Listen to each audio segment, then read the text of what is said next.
खबरों का सारथी। खबर उत्तराखंड में आपका स्वागत है। मैं हूं आपके साथ राहुल चौहान। खबरों बढ़ने से पहले एक नजर आज की अहम हेडलाइंस पर।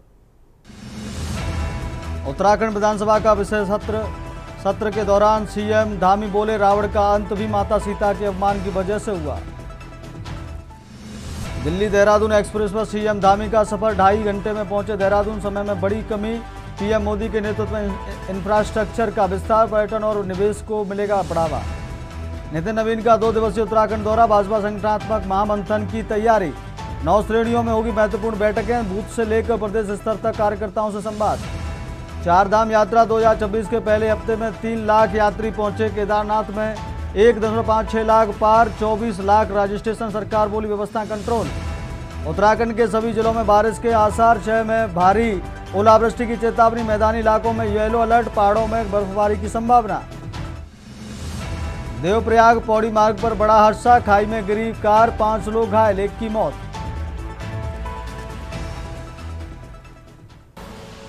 आप देख रहे हैं के न्यूज, खबरों का सारथी। अब चलते सीधे खबरों के विस्तार में।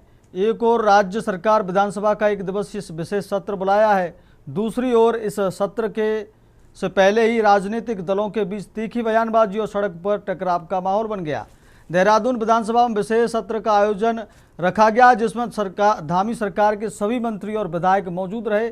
इसी बीच 1 दिवसीय सत्र हंगामेदार भी रहा, जहां सत्तापक्ष निंदा प्रस्ताव को लेकर विपक्षी दलों पर सवालों को करता नजर आया, तो विपक्षी दलों ने भी सत्ता पक्ष पर जनता को महिला आरक्षण पर गुमराह करने को लेकर सदन में हल्ला काटा। देखिए।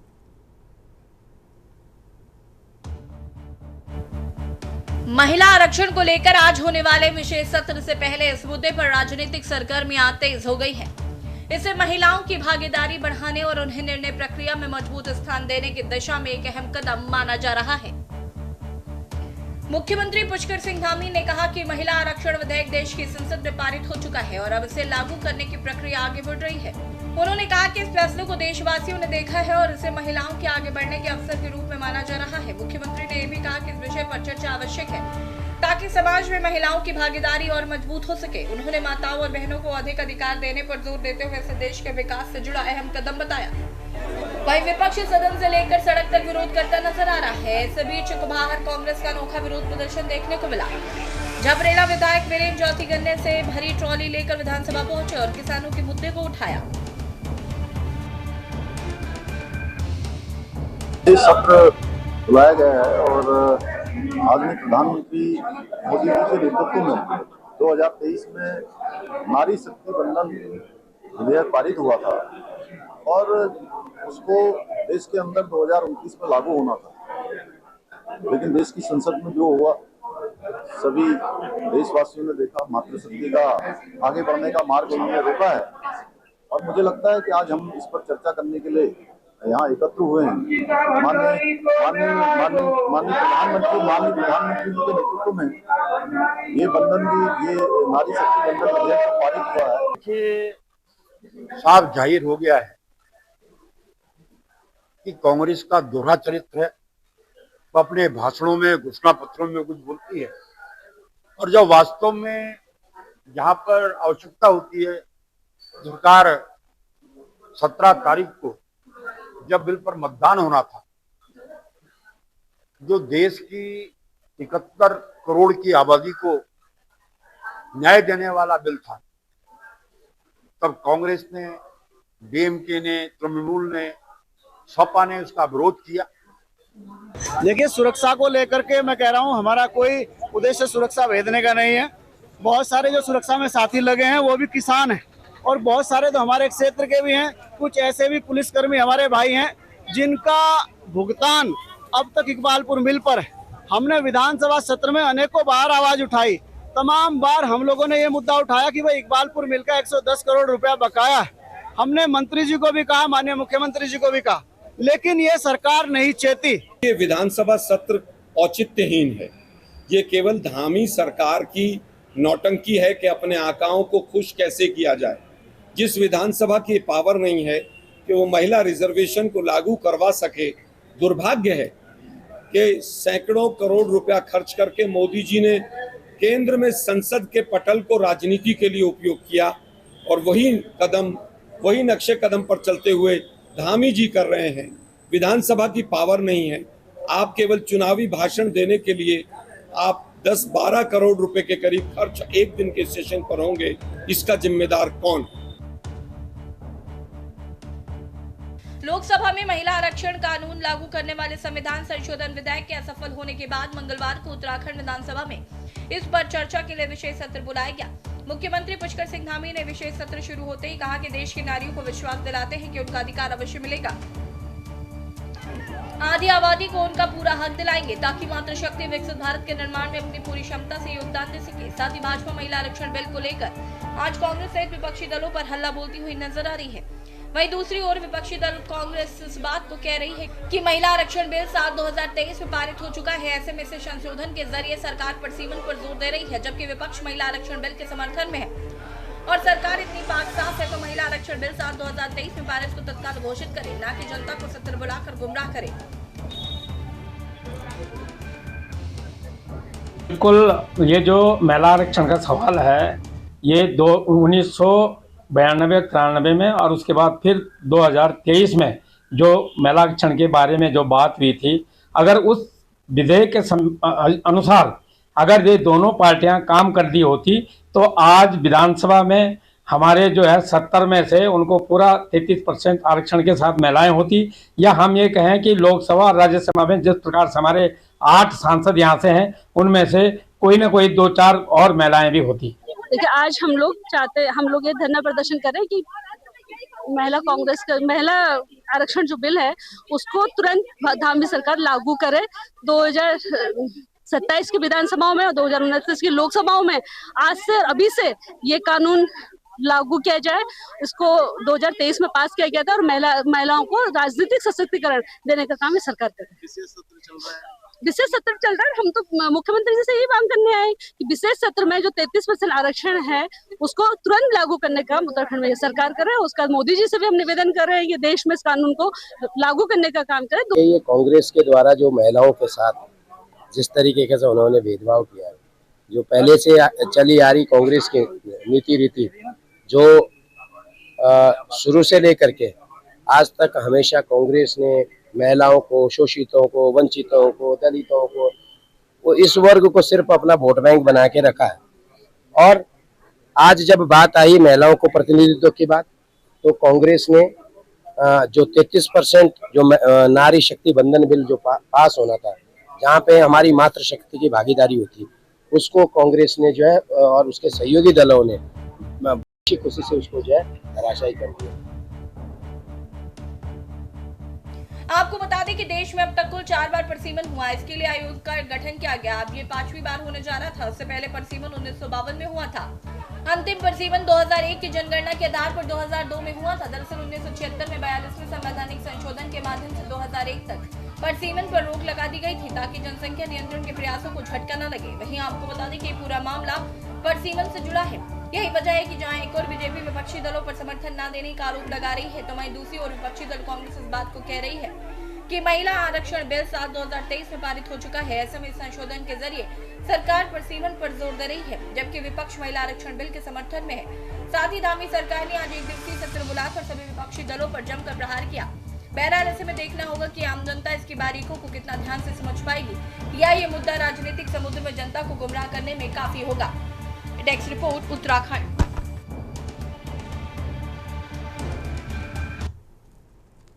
रुक रहे हैं अगली खबर का। देहरादून में उत्तराखंड विधानसभा का एक दिवसीय विशेष सत्र आयोजित किया गया, जिसमें मुख्यमंत्री पुष्कर सिंह धामी सहित नेता, प्रतिपक्ष और अन्य विधायकों ने अपने अपने विचार रखे।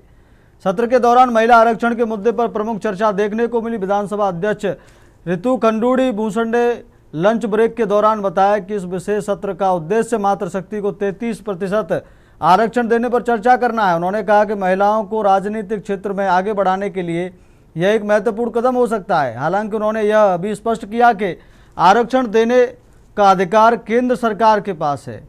इस दौरान विपक्ष ने भी सवाल उठाते हुए कहा कि महिलाओं को विधानसभा में 33% आरक्षण जल्द से जल्द लागू किया जाना चाहिए।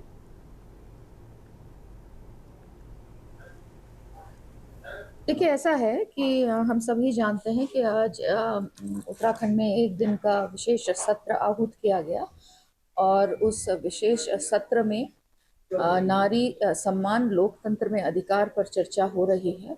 और जैसे आपने देखा, नेता सदन के द्वारा चर्चा शुरू की गई और उसके बाद नेता प्रतिपक्ष ने भी उसमें भाग लिया, अपने अपने विचार रखे और मुझे पूरा विश्वास है कि सभी सदस्य अपनी बातों को रखेंगे कि किस तरह से हमें आगे बढ़ना है, नारियों को और किस तरह से सशक्त करना है, मजबूत करना है और किस तरह से ये आरक्षण लागू हो सके ताकि हमारी बहनों को ज़्यादा से ज़्यादा मौके मिल सकें और लोकसभा और विधानसभा में उनका प्रतिनिधित्व जो है वो बढ़ सके। रुक करते अगली खबर का। देहरादून में उत्तराखंड विधानसभा के विशेष सत्र को लेकर नेता प्रतिपक्ष यशपाल आर्य ने सरकार पर सवाल उठाए हैं। उन्होंने कहा कि सरकार द्वारा लाया गया यह विशेष सत्र कितना औचित्यपूर्ण है, इस पर गंभीर चर्चा की जरूरत ही है। यशपाल आर्य ने महिला आरक्षण को लेकर कहा कि यह कानून 2023 में ही लागू हो चुका है, ऐसे में इसे तत्काल प्रभाव से लागू किया जाना चाहिए था। उन्होंने आरोप लगाया कि सरकार इस मुद्दे पर लंबी प्रक्रिया अपनाकर राजनीतिक लाभ लेने की कोशिश कर रही है। उन्होंने यह भी कहा कि महिला आरक्षण की आड़ में सरकार अपने राजनीतिक नंबर बढ़ाने में लगी है, जबकि राज्यों में बेरोजगारी, अपराध और कानून व्यवस्था जैसे महत्वपूर्ण मुद्दों को नजरअंदाज किया जा रहा है। देखिए, विशेष सत्र आहूत किया गया है। आखिर इस विशेष सत्र का क्या औचित्य है, प्रश्न है। और कांग्रेस का नजरिया स्पष्ट है, दृष्टिकोण कांग्रेस का स्टैंड स्पष्ट है कि 2023 में महिला आरक्षण विधेयक ने कानून का रूप लिया है और हम चाहते हैं कि 2023 में जो कानून बना है, जो विधेयक पारित हुआ है, उसी के आधार पर देश की आधी आबादी महिलाओं की है, उनको आरक्षण करना है।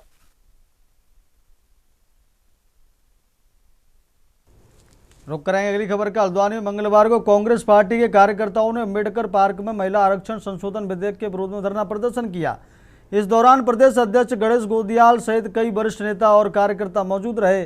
प्रदर्शन के दौरान कांग्रेस कार्यकर्ताओं ने भाजपा सरकार के खिलाफ नारेबाजी करते हुए महिला आरक्षण नीति को लेकर सवाल उठाए। उनका कहना था कि सरकार महिला सशक्तिकरण के नाम पर केवल दिखावा कर रही है। गणेश गोदियाल ने कहा कि उत्तराखंड की सभी 70 विधानसभा सीटों पर 33% महिला आरक्षण पूरी तरह लागू किया जाना चाहिए।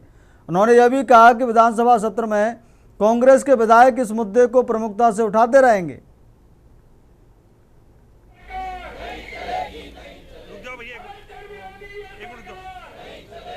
आज देश के अंदर जो वातावरण बनाया जा रहा है और कहा जा रहा है कि चाहे प्रमुख विपक्षी दल जिसमें कांग्रेस भी सम्मिलित है, उन्होंने महिला आरक्षण बिल का विरोध किया। सत्यता यह है कि महिला आरक्षण बिल जो है वो 2023 में पास हो चुका है। जो 16 अप्रैल को बिल आता है वो मूलतः बिल था कि संविधान के जो 131वां संशोधन था उस विधेयक को इन्होंने प्रस्तुत किया, यूनियन टेरिटरी विधेयक प्रस्तुत किया।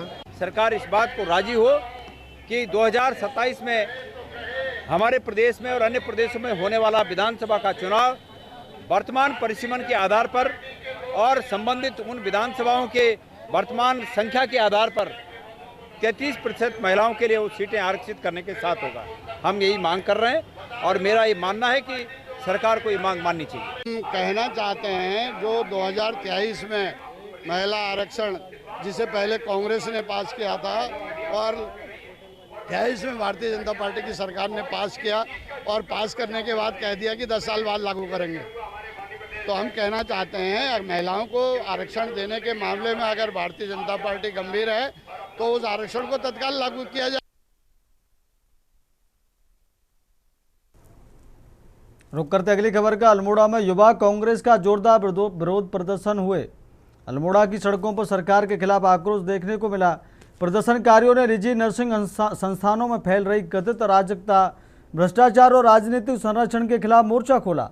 प्रदर्शन का केंद्र बना मां Ambe institute of nursing and paramedical sciences, जिस पर छात्रों के शोषण, अव्यवस्था और सत्ता के दुरुपयोग के गंभीर आरोप लगाए गए। युवा कांग्रेस का दावा है कि यह संस्थान शिक्षा के नाम पर मनमानी फीस वसूलने और छात्रों व कर्मचारियों के साथ अमानवीय व्यवहार का अड्डा बन चुका है। देखिए, पुतला दहन का मेन कारण तो जैसे कि बीजेपी के जो बर्ताव है, बहुत दिन पर दिन इनका महिलाओं के प्रति अभद्रता के लिए है। आज जिस तरह से अल्मोड़ा में हमारे पहाड़ों में महिलाओं के साथ अन्याय हो रहा है, हमारी लड़कियां देश ही नहीं हमारे पहाड़ों में भी सुरक्षित नहीं है। जैसे नर्सिंग कॉलेज का मामला भी सभी लोगों ने देखा ही है, और वहां पर पत्रकारों के साथ जो अभद्रता हुई उसके लिए सभी लोग हम इकट्ठे। मुख्यमंत्री उत्तराखंड सरकार का हमने पुतला दहन किया है। महिला विरोधी, युवा विरोधी, किसान विरोधी, छात्र विरोधी ये सरकार लगातार महिलाओं के खिलाफ जो लगातार अत्याचार इस प्रदेश में देश में बढ़ते जा रहे हैं उसको लेकर, जबकि पहले महिला विधेयक 2023 में पास हो चुका है, लेकिन ये विपक्ष को बदनाम करने के लिए लगातार भाजपा के लोग बड़े बड़े बयान देके कांग्रेस की छवि को धूमिल करने का काम कर रहे हैं। कांग्रेस ने तो इस देश को सब कुछ दिया। कांग्रेस ने पहली महिला राष्ट्रपति दी, प्रधानमंत्री दी, जिला राज्यपाल दी, सभी कांग्रेस की देन है। वक्त हो गया छोटे से ब्रेक का। ब्रेक के बाद जल्द लौटेंगे। ब्रेक के बाद फिर आपका बहुत स्वागत है खबर उत्तराखंड में। बढ़ते हैं खबरों में। देहरादून स्थित विधानसभा भवन में आयोजित एक दिवसीय विशेष सत्र को लेकर राजनीतिक बयानबाजी तेज हो गई है। महिला बंधन अधिनियम पर बुलाए गए इस सत्र को कांग्रेस पार्टी ने नौटंकी करार दिया है। प्रदेश कांग्रेस मुख्यालय में प्रेस वार्ता के दौरान पार्टी के राष्ट्रीय प्रवक्ता आलोक शर्मा ने कहा कि विधानसभा के पास महिला आरक्षण लागू करने की वास्तविक शक्ति नहीं है। ऐसे में यह सत्र केवल केंद्र सरकार को खुश करने के लिए आयोजित किया गया है। उन्होंने आरोप लगाया कि सरकार इस सत्र के जरिए राजनीतिक लाभ लेने की कोशिश कर रही है और करीब 10-12 करोड़ रुपए खर्च किए जा रहे हैं। साथ ही उन्होंने कहा कि जब तक 73वें और 74वें संविधान संशोधन जैसे मुद्दों पर स्पष्टता नहीं आती तब तक अड़चनें बनी रहेंगी।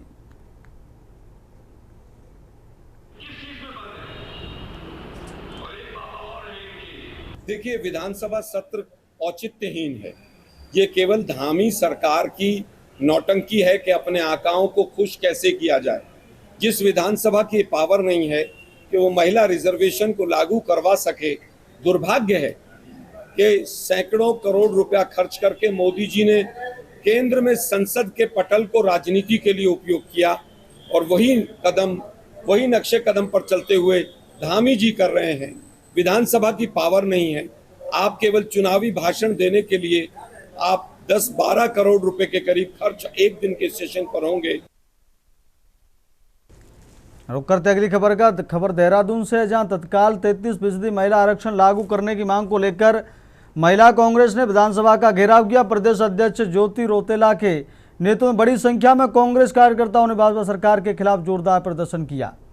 ज्योति रौतेला ने कहा कि 2023 में पारित महिला आरक्षण बिल को धामी सरकार तुरंत लागू कर 2027 में होने वाले विधानसभा और 2029 के लोकसभा चुनाव में अमल कराया जाए। उन्होंने 2 साल पहले लोकसभा से पारित कानून को पूरे देश में लागू करने पर जोर दिया। उन्होंने चेतावनी दी कि मांग पूरे न होने तक कांग्रेस का आंदोलन जारी रहेगा। देखिए, आज हम लोग ये धरना प्रदर्शन कर रहे हैं कि महिला आरक्षण जो बिल है उसको तुरंत धामी सरकार लागू करे।